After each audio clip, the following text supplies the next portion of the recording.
Bulletin के आगाज में खबर दें, वजीर आजम शहबाज शरीफ मलिका बरतानिया की आखिरी रसूमात में शिरकत के लिए लंदन पहुंच गए। वो आज नवाज शरीफ से मुलाकात करेंगे, जबकि अहम फैसलों के लिए मुस्लिम लीगी क़यादत के इजलास में भी शिरकत करेंगे।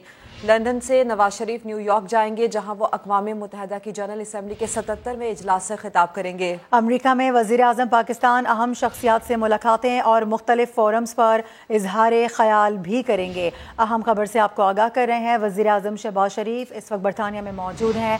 मलका बरतानिया की आखिरी रसूमात में शिरकत के लिए वो वहाँ पर पहुँचे हैं। इसके साथ साथ उनकी दीगर मसरूफियात भी हैं। वो आज नवाज शरीफ से मुलाकात करेंगे, जबकि अहम फैसलों के लिए मुस्लिम लीगी क़यादत के इजलास में भी उनकी जानिब से शिरकत की जाएगी। बरतानिया से नवाज शरीफ न्यूयॉर्क जाएंगे, जहां वो अक़वाम मुत्तहिदा की जनरल असम्बली के 77वें इजलास से खिताब करेंगे। अमरीका में वज़ीर आज़म पाकिस्तान अहम शख्सियात से मुलाकातें और मुख्तलिफ फोरम्स पर इजहार ख्याल भी करेंगे। इससे मुतालिक तर्जुमान दफ्तर ख़ारजा का मज़ीद ये भी बताना है कि वज़ीर आज़म न्यूयॉर्क में आलमी मीडिया से भी गुफ्तगू करेंगे। वज़ीर आज़म आलमी इदारों के सरबराहान से भी मुलाकात करेंगे। वज़ीर आज़म की न्यूयॉर्क में कई सरबराहान मुमलिकत और 2 तरफ़ा मुलाकातें भी शेड्यूल हैं। बात करते हैं, सुमेरा खान हमारे साथ हैं। सुमेरा, बताइएगा वज़ीर आज़म के दौरे बरतानिया के हवाले से। जी बिल्कुल, वज़ीर आज़म बरतानिया पहुंचे हैं और उनको अभी तक की इत्तलात के मुताबिक उनको शाही रॉयल प्रोटोकॉल के मुताबिक उनको रिसीव किया गया है बरतानिया में। और बरतानवी हुकूमत की जानिब से दावतनामा था मलका की जो आखिरी रसूमात थी उनमें शिरकत का। और इसके अलावा वो मियां नवाज शरीफ से भी मुलाकात करेंगे वहाँ पर, और कुछ ज़रूरी फैसलों में उन्होंने उनके साथ कुछ मुशावरत भी करनी है अभी तक की इत्तलात के मुताबिक। और प्राइम मिनिस्टर ने इसके बाद अमरीका जाना है, न्यूयॉर्क, और 77वां ये UNGA का सेशन होगा जिसमें वो पाकिस्तान की नुमाइंदगी करेंगे। और इसके अलावा वहाँ पे साइड लाइन में बहुत अहम मुलाकातें मुतवक्के हैं। वो के इसमें अभी तक ये शेड्यूल सामने नहीं है कि भारत के साथ उनका भारतीय जो वजीर आजम है नरेंद्र मोदी, उनके साथ उनका इसमें मुसाफा या किसी किस्म की साइडलाइन मीटिंग या कोई आमना सामना शेड्यूल है, ऐसा अभी तक कुछ नहीं है। मगर फॉरेन ऑफिस के ऑफिशियल्स के मुताबिक इस जनरल असम्बली के सेशन से पाकिस्तान में जो सैलाब की सूरत हाल है, वो कश्मीर की सूरत हाल है, उसके ऊपर अफगानिस्तान के हवाले से जो भी मामला दरपेश है, जो चैलेंजेस हैं सिक्योरिटी के रीजन में, वो और जितना भी रीजनल कनेक्टिविटी के हवाले से पाकिस्तान का जो भी एक रोड मैप है उसको वजीर आजम जो है वो वहाँ पे हाईलाइट करेंगे। मगर मौसमियाती तब्दीली, क्योंकि अभी एंटोनियो गुटेरेस भी होकर गए हैं पाकिस्तान से, और वो अभी भी जाने के बाद भी वो पाकिस्तान की एक पिक्चर जो है वो प्रेजेंट कर रहे हैं। आज UN के स्पोक्स पर्सन का भी इस हवाले से बयान आया, जो कि बहुत खुशाइंद है कि पाकिस्तान का मौसमियाती तब्दीलियों से पाकिस्तान जो शिकार हो रहा है, उस केस को अब आलमी बिरादरी UN एक बहुत बड़ा फोरम है, वाहिद फोरम है, पाकिस्तान का केस अब UN खुद लड़ रहा है। तो आई थिंक इस मौके का फायदा उठाएंगे वजीर आजम और वो दुनिया के तमाम तर मुल्कों के सामने पाकिस्तान का केस रखेंगे। बिल्कुल, सुमेरा खाना में आगाह कर रही हैं। अपने नाजरीन को बता दें कि वज़ीर आज़म शहबाज शरीफ मलका बरतानिया की आखिरी रसूमात में शिरकत के लिए इस वक्त बरतानिया में मौजूद हैं। इसके साथ साथ अपनी गलती की तस्दीक करना चाहूँगी। आपको बता दें कि बरतानिया से शहबाज शरीफ न्यूयॉर्क जाएंगे, जहाँ वो अक़वाम मुत्तहिदा की जनरल असम्बली के 77वें इजलास से खिताब भी करेंगे। और अब बात करेंगे बरतानिया में होने वाले अहम बैठक की। मुस्लिम लीग नून के कायद मियां नवाज शरीफ ने आज अहम इजलास बुला लिया है, जिसमें वो वज़ीर आज़म शहबाज शरीफ, वज़ीर इत्तलात मरियम औरंगज़ेब और वज़ीर दिफा ख्वाजा आसिफ से मुलाकात करेंगे। वो भी शरीक हो रहे हैं। इजलास में नवंबर के अहम फैसले से मुतालिक मुशावरत की जाएगी। पंजाब में मुमकिन तहरीक अदम एतमाद और मुल्क की मुआशी सूरत हाल के मामलात भी ज़ेर गौर आएंगे। आसिम नसीर इस हवाले से रिपोर्ट करेंगे। मुल्की सियासत में बड़े फैसलों का वक्त करीब आ गया।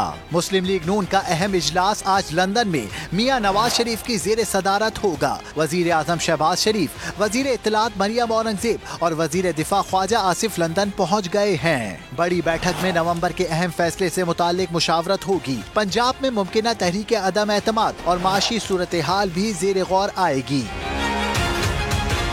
वफाकी वजीर खुर्रम दस्तगीर का कहना है, वजीर आजम शहबाज शरीफ मियां नवाज शरीफ से आर्मी चीफ की तैनाती से मुताल्लिक मशवरा लेंगे। ये फैसला वजीर आजम पाकिस्तान मोहम्मद शहबाज शरीफ का है। आखिरी जजमेंट उन्होंने देनी है। वो इसमें मुशावरत करेंगे अपने हवारियों से, वो मुशावरत करेंगे मोहम्मद नवाज शरीफ से। नवाज शरीफ, आसिफ जरदारी और मौलाना फजलुर रहमान से हालिया राब्तों के बारे में भी इजलास को आगाह करेंगे। वजीर आजम शहबाज शरीफ पीर को मलका एलिजबेथ दोम की आखिरी रसूमात में शिरकत करेंगे, जिसके बाद वो जनरल असम्बली के इजलास में शिरकत के लिए न्यूयॉर्क रवाना होंगे। आसिम नसीर, समा, लाहौर। अभी आपको ये बता दें कि चेयरमैन पीटीआई इमरान खान की जानिब से धमकियों का सिलसिला जारी है। 4 सदर जलसे में उन्होंने ये कहा कि वोट के जरिए तब्दीली आने दें, पुरअमन इनकलाब का रास्ता रोका गया तो खेल सबके हाथों से निकल जाएगा। वो इनकलाब आएगा जो मुल्क को नुकसान पहुंचाएगा। मुल्क को बहरान से निकालने का वाहिद रास्ता शफाफ इलेक्शंस हैं। आपने सबने इंतजार करनी है, ज्यादा दूर नहीं वो वक्त जब मैं अपनी कौम को एक कॉल दूंगा। हम एक पैगाम दे रहे हैं इन सबको कि वोट के जरिए तब्दीली आने दो, नहीं तो ये मुझे खौफ है कि जो अगर आपने पुरअमन इनकलाब का दरवाजा रोका तो वो इनकलाब आएगा यहाँ जो गेम सबके हाथ से निकल जाएगी। वो इनकलाब आएगा जो मुल्क को नुकसान पहुंचाएगा। अभी भी वक्त है, एक ही रास्ता है साफ और शफाफ इलेक्शन का, और कोई दूसरा रास्ता नहीं है। हेलीकॉप्टर और सरकारी वसाइल के इस्तेमाल पर इलेक्शन कमीशन का इकदाम। पीटीआई चेयरमैन इमरान खान और वजीर आला खैबर पख्तूनख्वा महमूद खान को नोटिस जारी कर दिए। दोनों को मंगल को पेश होने का हुक्म भी दे दिया। इलेक्शन कमीशन ने इमरान खान के खिलाफ सख्त इकदाम पर गौर शुरू कर दिया। ज़ाब्ता अखलाक की खिलाफ वर्जी पर सूबाई वजीर फजल शकूर और मुशीर मादनियात को भी तलब कर दिया गया। खैबर पख्तूनख्वा हुकूमत का हेलीकॉप्टर और सरकारी वसाइल का इस्तेमाल। इलेक्शन कमीशन का इमरान खान और वजीर आला खैबर पख्तूनख्वा को नोटिस। इलेक्शन कमीशन ने दोनों रहनुमाओं को मंगल को पेश होने का हुक्म दे दिया। और फितने का सर कुचल दिया गया है। अब इमरान खान की दोबारा हुकूमत नहीं आएगी। सरबराह पीडीएम ने बड़ा दावा कर दिया। कहते हैं आर्मी चीफ की तैनाती का फैसला इमरान खान ने नहीं, वजीर आजम ने करना है। कॉल देने वाले इस्लामाबाद आकर तो दिखाएं। हकीम राना सनाउल्लाह बैठा हुआ है। एक फितने से हमारा वास्ता है लेकिन इंशाअल्लाह इस फितने का सर हम कुचल चुके हैं। हाँ, अब मैं उनको यहीं से पैगाम देना चाहता हूँ कि अब आपकी हुकूमत दोबारा नहीं आएगी। अब कहता है कि आर्मी चीफ तुम्हारी मर्जी का नहीं बनेगा तो तेरी मर्जी का बनेगा। सारा प्राइम मिनिस्टर बनाएगा उसको। तुमने तो बेड़ा गर्क किया है, फौज के कदर कीमत और इज्जत और वक़ार का बेड़ा गर्क किया है आपने। कहता है मैं कॉल दूंगा। मैंने कहा कॉल तुम दोगे? हकीम सनाउल्लाह फिर इंतजार में बैठा हुआ है, डंडा तेल में रखा हुआ है। तुम आके दिखाओ जरा वहां पर। ये जमीयत के जवान हैं जो हर हालत में इस्लामाबाद पहुंच सकते हैं। विफाकी वजीर एहसन इकबाल का कहना है कि इमरान न्याजी कौम को तकसीम कर रहा है। ये बाहर से पैसा लेकर दूसरों की जुबान बोलता है। एहसन इकबाल के मुताबिक IMF डील की मुखालिफत मुल्क में इमरान खान ने की और मुल्क से बाहर भारत ने की। ये फितना जिसका नाम इमरान न्याजी है, ये मुसलसल पाकिस्तानी कौम को तकसीम करने पे लगा हुआ है। ये मुसलसल पाकिस्तान के इदारों पे हमला करने पे लगा हुआ है। पाकिस्तान से बाहर IMF से पैसे मिलने की मुखालफत हिंदुस्तान कर रहा था और पाकिस्तान के अंदर पाकिस्तान को पैसे मिलने की मुखालफत इमरान न्याजी कर रहा है। हाथ में तस्बीह हर वक्त फेरता रहे, लेकिन उसके करतूत जो है बदतरीन चोरी और डाकू वाले हों। ईमानदार नहीं हो तुम, मुनाफिक हो जो ईमानदारी का नाम लेके इस मुल्क के ऊपर डाका डालते। हकीकी आज़ादी, कौन सी हकीकी आज़ादी की बात करते हो? IMF के आगे तो भीगी बिल्ली बन के कलम उनको दे दिया कि जी जो लिखना है लिख दो। हमने उस वक्त कहा था कि ये मुआहदा अवाम के लिए बहुत सख्तियां लेकर आएगा।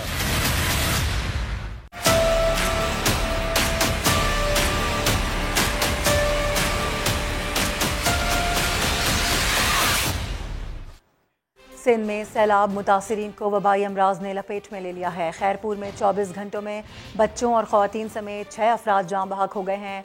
दूसरी जानिब सक्खर और गुड्डू बैराजों के दरमियान कच्चे का 50% इलाका खुश्क होने के बाद मुतासरीन की घरों को वापसी शुरू हो गई है।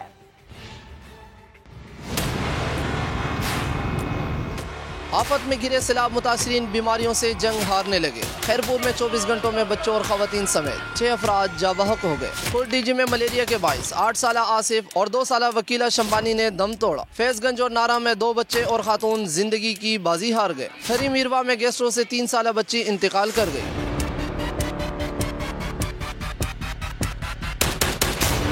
सक्कर की तहसील सालेपट में भी मुतासरीन गैस्ट्रो, मलेरिया और दीगर अमराज में मुब्तला होने लगे। DIG जावेद जिस्कानी ने रिलीफ कैंप का दौरा किया, मरीजों की हालत देखी और डॉक्टर की अदम मौजूदगी पर इंचार्ज की सरजनिश की। उन्होंने बच्चों और दीगर मरीजों को अपनी जाती गाड़ियों में सिविल अस्पताल मुंतकिल किया।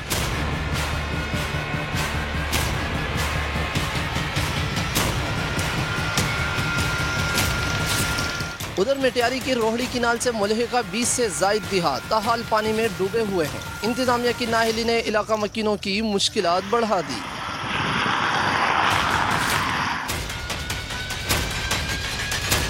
दूसरी जानिब सक्कर और गुड्डू बैराजों के दरमियान कच्चे का 50% इलाका सूख गया, जिसके बाद मुतासरीन ने घरों को वापसी शुरू कर दी। कोटरी बैराज पर भी पानी की सतह निचले दर्जे के सैलाब तक आ गई। मंचर झील, दादू, मोरो और आमरी पुल पर भी पानी का दबाव कम हो गया।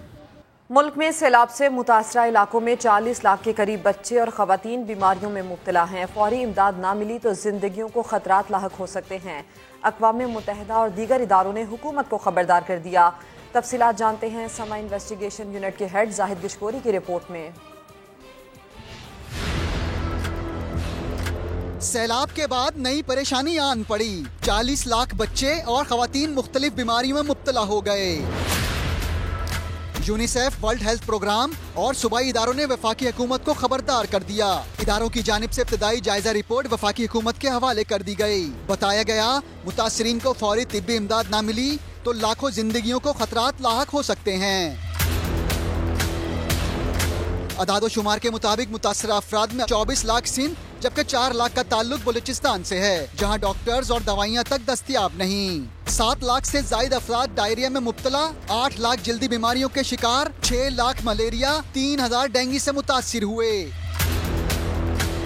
अदादो शुमार में ये भी इंकशाफ हुआ है कि 75,000 औरतों ने रवां माह बच्चों को जन्म देना है और तकरीबन 7 लाख औरतें अगले 3 माह में माँ बनने वाली हैं। सैलाब से मुतासिर इलाकों और कैंपों में 50,000 के करीब डॉक्टर्स, तिब्बी अमला और रजाकार तैनात हैं, जो अब तक 28 लाख मरीजों का चेकअप कर चुके हैं। और अब हम ये कह सकते हैं कि सैलाब से मुतासिरा कुछ इलाकों में ज़िंदगी लौट रही है। दरियाए सिंध में पानी का दबाव कम हो गया है। 50% इलाकों से पानी उतरा तो लोगों की वापसी शुरू हो गई है। इस वक्त ताज़ा तरीन क्या सूरत हाल है, बताएंगे हमारे नुमाइंदे साहिल जोगी। जी देखिए, सिंध के बैराजों से अब जो अच्छी खबरें आना शुरू हो गई है। कोटरी बैराज पर जो दरमियाने दर्जे का सैलाब बरकरार था, अब वहां पर जो है दरमियाने दर्जे का सैलाब भी दम तोड़ गया है। हमारे साथ जो सक्खर बैराज कंट्रोल रूम के इंचार्ज मौजूद है अब्दुल अजीज सुमरो, हम उनसे ही जानते हैं कि अब कच्चे की क्या सूरत हाल है और पानी मजीद आएगा या यही रहेगा। असल में अब बारिशों का सिलसिला अल्हम्दुलिल्लाह थम चुका है और पंजाब के जो बैराजेस हैं और हमारे सिंध के गुड्डू और सक्खर पे पानी जो है वो 1.5 लाख से कम हो गया है। नॉर्मल सिचुएशन हो गई है। अब किसी किस्म की ख़तरे की बात नहीं है और कच्चे के इलाकों में भी पानी कम होना शुरू हो गया है। इसलिए अब जो है नेक्स्ट कोई फ्लड जो है फ़िलहाल इस सीज़न में कोई नज़र नहीं आ रहा। जी आपने सुना कि अब जो है कोई भी खतरे की बात नहीं है। सिंध के बैराजों पर पानी जो है वो नॉर्मल रेले गुजर रहे हैं। जो कच्चे का इलाका है वहाँ पर जो लोग हैं वो अब वापस होना शुरू हो गए हैं। जिस तरह से मंचर झील और उसके साथ साथ जो दादू मोरो पुल और आमरी पुल पर भी पानी का जो शदीद दबाव था तो वहाँ पर भी अब पानी जो है कम होना शुरू हो गया है। जी अब ये बताएं कि वज़ीर आज़म शहबाज शरीफ कहते हैं कि सैलाब से मुतासरा इलाकों में बच्चों की खुराक की जंगी बुनियादों पर ज़रूरत है। सर्दियों की आमद पर लोगों को रज़ाइयाँ, कंबल और गर्म कपड़े दरकार होंगे। पूरी पाकिस्तान की वफाक की और सूबों की मशीनरी और अफवाज पाकिस्तान मिलकर दिन रात काम कर रहे हैं। जिस चीज़ की इस वक्त अशद ज़रूरत है और वॉर फुटिंग पे वो बच्चों के फूड आइटम्स हैं। खुले आसमानों में जो लाखों लोग जो हैं उनको कंबल चाहिए, उनको रज़ाइयाँ चाहिए, उनको गर्म कपड़े चाहिए। मुखय्यर हज़रात से अपील है कि इस मुसीबत वक्त में ये लाखों करोड़ों लोग जो हैं वो आपकी तरफ देख रहे हैं कि कोई हमारा साथी बनेगा रज़ाइयाँ, लिहाफ और कंबल और गर्म कपड़े, ये आप तैयार करवाएं। मैं आपका दिल की अथाह गहराइयों से शुक्रगुजार हूँगा। किसी भी मुस्तनद NGO के ज़रिए तकसीम करा सकते हैं, आप खुद कर सकते हैं। सूबों में सेंटर्स खुले हैं, आप उनके ज़रिए कर सकते हैं। अफवाज पाकिस्तान ने अपने सेंटर्स खोल रखे हैं, वहाँ जमा करा सकते हैं। और स्वात की तहसील बहरैन में दरिया स्वात पर बने राबता पुल बह चुके हैं। लोग डोलियों के जरिए खतरों से भरा सफर करने पर मजबूर हो गए हैं। इसी पर आपको दिखाते हैं शहाबुद्दीन की रिपोर्ट। बहरैन से गालाम तक सैलाब के नुकसानात नजर आ रहे हैं। सड़कें तबाह हैं और राबता पुल बह चुके हैं। लोग डोलियों पर खतरनाक सफर करने पर मजबूर हैं। हमारे इधर राबिता पुल थे और बहुत ज़बरदस्त पुल बने हुए थे, उस पर हम बच्चों को भी अकेले स्कूल छोड़ते थे और गाड़ियाँ भी उस पर गुजरती थी। अब जो है ना तकलीफ दुगनी हो गई है और ये चेयर लिफ्ट तो उस ज़माने में बनी थी, उसकी वजह से जो है ना और अब भी जो बनी है, बच्चे अक्सर हम अकेले नहीं छोड़ सकते, वो गिरने का खतरा होता है। हुकूमत से सबसे पहले यही मुतालबा करते हैं कि सबसे पहले हमारा जो लिंक रोड है और जो हमारा जो मेन रोड है, ये हमें सबसे पहले बहाल कर दिया जाए, क्योंकि हमारे लोगों का यही जो यहाँ के जितने भी कारोबार है, जितने भी काम है, सब उन सबको डिपेंड यहाँ के जो काश्त है इस पे होता है। दरिया स्वात के उस पार रहने वाले मरीजों और सामान की रसद का भी वाहिद जरिया यही डोलियां हैं। कैमरामैन फरजंद अली के साथ सैयद शहाबुद्दीन, समा स्वात। यहाँ ये बताएं कि PTI को झटका, सियासत के दो बड़े खिलाड़ी जहांगीर तरीन और मखदूम अहमद महमूद में सुलह हो गई। माजी की तलखियां भुलाकर साथ चलने का अहद कर लिया। लाहौर से जावेद फारूकी की रिपोर्ट। जनूबी पंजाब में बड़ा सियासी ब्रेक थ्रू, जहांगीर तरीन और मखदूम अहमद महमूद में सुलह हो गई। जहांगीर तरीन ने मखदूम अहमद महमूद की दावत पर उनके इशाइया में शिरकत की। दोनों खानदानों में 10 साल पर मुहित नाराजगी खत्म हो गई। आइंदा सियासी ताउन पर भी इत्तेफाक। आइंदा इलेक्शन मिलकर लड़ने का इम्कान पैदा हो गया। जहांगीर तरीन और अहमद महमूद की सुलह के जनूबी पंजाब की सियासत पर दूररस असरात मुरत्तब होंगे। रहीम यार खान से PTI के रुकन कौमी असम्बली मखदूम मुबीन आलम ने भी अहमद महमूद से मुलाकात की है। अहमद महमूद ने मुबीन आलम को आइंदा इलेक्शन पीपल्स पार्टी के टिकट पर लड़ने की पेशकश कर दी। जराये का कहना है कि मुबीन आलम ने आमादगी जाहिर की है। मखदूम अहमद महमूद और जहांगीर तरीन की सुलह से जनूबी पंजाब की 40 से जायद कौमी और तकरीबन 80 सूबाई सीटों पर आइंदा इलेक्शन में कड़े मुकाबले होंगे। जावेद फारूकी, समा, लाहौर। और जनूबी पंजाब को लाहौर जैसा बनाने के दावेदार साबिक वज़ीर आला पंजाब की बदउनवानियों की कहानियों का सिलसिला ना रुक सका। उस्मान बुज़दार ने तौसा में करोड़ों रुपए के तरक्याती फंड्स ज़ाती मंसूबों पर खर्च कर दिए। ब्यूरो चीफ लाहौर नईम हनीफ की रिपोर्ट देखिए। साबिक वजीर आजम के वसीम अकरम प्लस की करप्शन कहानियां एक एक करके खुलने लगी। साबिक वजीर आला ने सरकारी फंड्स हल्के के आवाम की बजाय अपनी जायदाद पर खर्च कर डाले। महकमा ज़राअत, महकमा आपाशी, हाईवे और पब्लिक हेल्थ ने भी खूब वफादारी निभाई। चारों महकमों ने बुज़दार के तौसा में जाती जंगल को बाग बनाने के लिए तमाम सरकारी वसाइल लगा दिए। महकमा ज़राअत के अफसरों ने 8 एकड़ पर मुश्तमिल जंगल में पहाड़ खत्म करके इम्पोर्टेड दरख्त लगाए। जैतून, खजूर, बेरी जैसे कीमती दरख्त बाग की जीनत बनाए गए। महकमा आपाशी ने बाग के लिए ड्रिप इरिगेशन सिस्टम, जबकि पब्लिक हेल्थ ने वाटर सप्लाई स्कीम दी। बस्ती मोहम्मद बख्श रूहवाला के लिए बनाई जाने वाली सड़क का रुख भी बाग की तरफ मोड़ दिया गया। उस्मान बुज़दार ने बाग की रखवाली के लिए जाती कमरे पर लेवी फोर्स की चौकी बना दी। ये मनाजिर हैं साबिक वज़ीर आला पंजाब के आबाई हल्के के, जहां पक्की सड़क है ना कोई और सहूलत। जनूबी पंजाब को तरक्की याफ्ता बनाने के दावेदार बुज़दार साईं के हल्के में लोग बुनियादी सहूलतों से भी महरूम। लोग बीमारों को कंधों पर उठाकर पथरीले रास्ते पर मीलों पैदल सफर करने पर मजबूर हैं। इसी हालत में आ रहे हैं, 5 और मरीज भी आ रहे हैं। इस तरह की हालत है, आप देखे हुए पीछे कोई रास्ता नहीं है, इसी हालत पे आ रहे हैं। 5 करोड़ रुपए से बनाई जाने वाली बस्ती मोहम्मद बख्श वाला का फायदा आम लोगों को ना हुआ। बरसाती नाले भी लोगों के लिए मुश्किलात का बाइस। सरकारी फंड से जंगल में मंगल मनाने वाले उस्मान बुज़दार ने आवाम को बरसाती नालों और पथरीले रास्तों के रहमो करम पर छोड़ दिया। Naeem Hanif, Samaa, Lahore. MKM convener doctor Khalid Maqbool Siddiqui की सरबराही में सीओसी का इजलास हुआ। इजलास में मौजूदा तंजीमी सूरत हाल, अक्टूबर में होने वाले बल्दियाती इंतखाबात की तैयारी और झूठे मनफी प्रोपोगंडे से कारकुनान को आगाह करने के लिए टाउन इजलास बुलाने पर गौर किया गया। तफसीलात के मुताबिक कामरान टिसोरी के खिलाफ कारकुनान के रद्दअमल की वजह से इजलास बुलाया गया था। खालिद मकबूल सिद्दीकी एमकेएम में कामरान टिसोरी की दोबारा शमूलियत का जवाब पेश ना कर सके।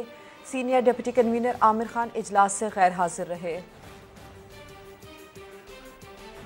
कराची में 90 में खुर्शीद बेगम हॉल कब्जे की जगह पर कायम किए जाने का इंकशाफ हुआ है। जिला इंतजामिया ने खुर्शीद बेगम हॉल की जगह प्लॉट की असल हालत में बहाली का फैसला कर लिया है। एडिशनल डिप्टी कमिश्नर सेंट्रल ने डायरेक्टर स्टेट के डीए को ख़त लिख दिया है। एमकेएम लंदन का खुर्शीद बेगम हॉल अजीज़ाबाद अस्पताल के लिए मुख्तर ज़मीन पर कब्जा करके बनाया गया और plot number ST 3/8 block 8 Azizabad पर तिबी मरकज़ ही कायम होगा। तिबी मरकज़ के क़याम से आवाम को इलाज मुआवजे की सहूलियात मैसर आएंगी। अभी आपको अपडेट करेंगे। सियालकोट में साबिक वज़ीर आला पंजाब उस्मान बुज़दार के दौर में 17 अरब रुपए के मेगा प्रोजेक्ट का इफ्तिताह तो हुआ, मगर 2.5 साल गुजर जाने के बावजूद मंसूबे के पहले फेज़ का 30% काम तक मुकम्मल नहीं हो सका है। शहरी सूरत हाल से बेजार हैं। शहजाद अहमद की रिपोर्ट देखिए। सियालकोट में 17 अरब रुपए का मेगा प्रोजेक्ट तातल का शिकार। Sewerage pipeline, waste water treatment plant और वाटर सप्लाई लाइन मंसूबा मुसीबत बन गया। 2.5 साल में सियालकोट की अहम सड़कों को उखाड़ दिया गया। मुरादपुर रोड, अकलोवाल रोड खंडरात बन गए। मेगा प्रोजेक्ट के पहले फेज का 30% काम भी मुकम्मल नहीं किया जा सका। कहीं गड्ढे पड़े हैं, कहीं तालाब बने हैं। अगर इनके पास पाइप नहीं थे या फंड नहीं थे तो इनको चाहिए था कि इसको जितना उखाड़ा था इसको ठीक करके बंद करके जाते। ये ऐसे ही मतलब उसको मतलब छोड़ के चले गए हैं, तो यहाँ पे आवाम का जीना हराम हो गया। हम दुकानदार आदमी हैं, ये रोड की वजह से हम अपने कारोबार बंद कर चुके हैं और किराए पे दुकानें हैं हमारी, तो ये लोग ये रोड छोड़ के चले गए हैं। लेबर नहीं आ रही, कारोबार लोगों के ठप हो चुके हैं, इतने ज़्यादा मसले मसाइल हैं। अरसा दराज से ना रोड पे काम हो रहा है। इधर आप देख सकते हैं दरिया बह रहा है, इधर लोग बेचारे शायद कश्तियों पे भी नहीं आ सकते। गर्द गुबार इतना कि कुछ दिखाई न दे। शहरियों के इमलाक और कारोबार में अरबों का नुकसान हो रहा है। 5 महीने से काम ठप पड़ा है। चांदगाड़ी रक्षा चलाता हूँ। मेरे हालात ये हैं कि मैं इधर 500 या 1000 की दिहाड़ी लगाता हूँ, तो हर रोज़ मैकेनिक को जितने मैं लगाता हूँ जेब से देने पड़ते हैं कि ये रास्ता इतना ख़राब है, इसकी वजह से रोज़ इतना नुकसान निकलता है। अगर इसके ऊपर न लगाएं तो मैं कमाऊँ कहाँ से। 2 साल हो गए ने सानू जलील होंदे हैं, तो डंगो डंग हो गए ने। कोई बंदा ऐसा नहीं कि जरा सोखना इत्थे बैठा था। सियालकोट इंतजामिया और सियासतदान खामोश तमाशाई बने हैं। उस्मान डार मुनासिब जवाब न दे सके तो सारा नजला नून लीग की हुकूमत पर डाल दिया। 5 माह जबकि नून लीग हुकूमत रही, मौजूदा एडमिनिस्ट्रेशन भी सियालकोट के इनके हैंड पिक लोग थे, जो DC है, DPO थे, उन्होंने कोई तवज्जो नहीं दी। सियालकोट में एक ईंट नहीं लगी पिछले 5 माह में।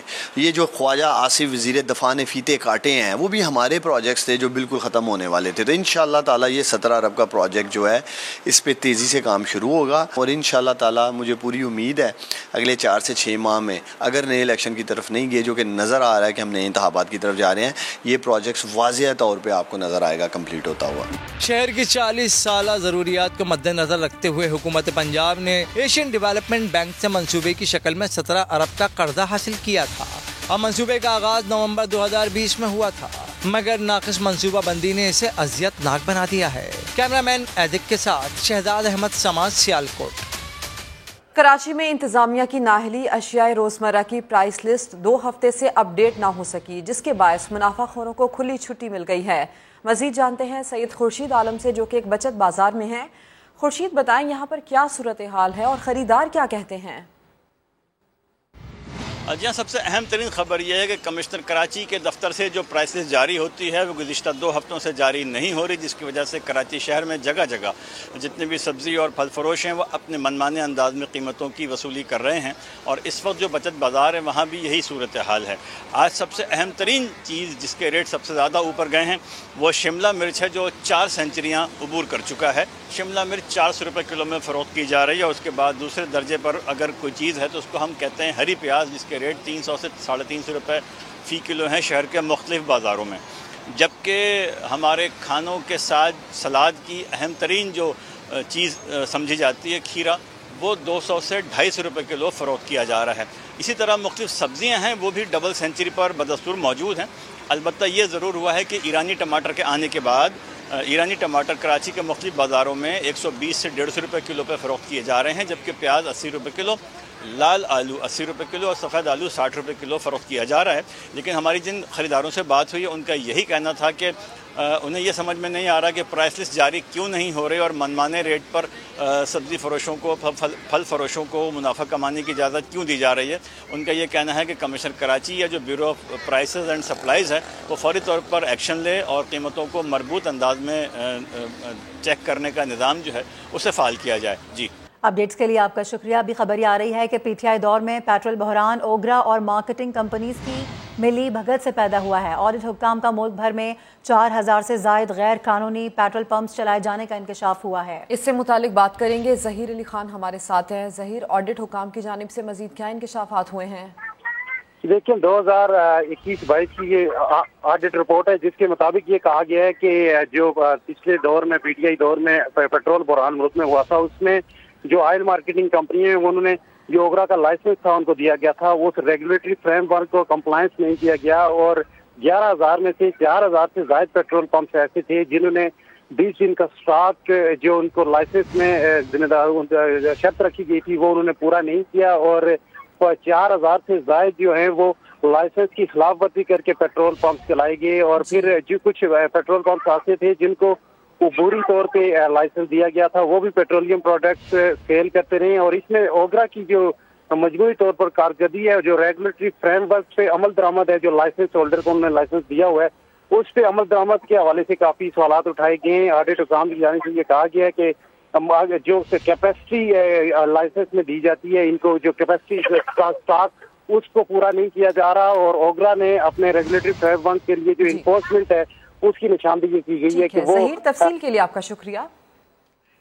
भारत की बड़ी सिफारती नाकामी, कनाडा की हुकूमत ने खालिस्तान रेफरेंडम को सिखों का कानूनी और जमहूरी हक करार दे दिया है। खालिस्तान रेफरेंडम आज होगा। सिख फॉर जस्टिस के रहनुमाओं का कहना है कि भारतीय हुकूमत औचे हथकंडे इस्तेमाल कर रही है। तंजीम के रहनुमाओं का मजीद कहना था कि भारत से आज़ादी हासिल करके रहेंगे और 1 लाख से ज्यादा सिख रेफरेंडम में वोट डालेंगे। कनाडा की हुकूमत ने खालिस्तान रेफरेंडम को सिखों का जायज हक करार दे दिया। और पाकिस्तान और इंग्लैंड की क्रिकेट टीम्स ने नेशनल स्टेडियम में प्रैक्टिस की। पाकिस्तानी बल्लेबाज शान मसूद कहते हैं कि हर नंबर पर खेलने के लिए तैयार हूं। दोनों टीमें आज भी प्रैक्टिस करेंगी। वर्ल्ड कप से पहले इंग्लैंड से पंजा आजमाई, नेशनल स्टेडियम में दोनों टीमों की प्रैक्टिस। कराची की कंडीशन से जल्द महंग होना इंग्लैंड के लिए बड़ा चैलेंज। डेविड मलान कहते हैं पीएसएल ने उनके करियर में अहम किरदार अदा किया। गैर मुल्की टीमों का पाकिस्तान आना खुशाइंद है। It is great to see cricket back in Pakistan. It's a cricket-loving nation. Pakistan out here are a fantastic team. To be fair, they're a fantastic team everywhere. They've got all the bases covered. Always a challenge playing against Pakistan. Shan Masood कहते हैं वो हमेशा हर number पर खेलने के लिए तैयार रहे हैं। उन्होंने बाबर आजम की कायदाना सलाहियतों की तारीफ भी की। जिधर भी जगह मिलेगी मैं खुशी से खेलूंगा। जहाँ मैं नहीं परफॉर्म करूंगा वो मेरी अपनी गलतियां होंगी। इस वक्त पाकिस्तान टीम बड़े अच्छे हाथ में। एक अच्छा पाकिस्तान का प्रॉब्ली ग्रेटेस्ट एवर बैट्समैन जो है वो पाकिस्तान को लीड कर रहा है। ट्रेनिंग सेशन के दौरान इंग्लैंड के assistant coach Richard Dawson injured हो गए। उन्हें टांग में खिंचाव महसूस होने के बाद डगआउट में बिठा दिया गया, जहां डॉक्टर्स ने उनका मुआयना किया। इसी के साथ बुलेटिन से फिलहाल इतना ही। एक ब्रेक के बाद आपसे मिलते हैं हेडलाइंस के साथ। देखते रहिए समा।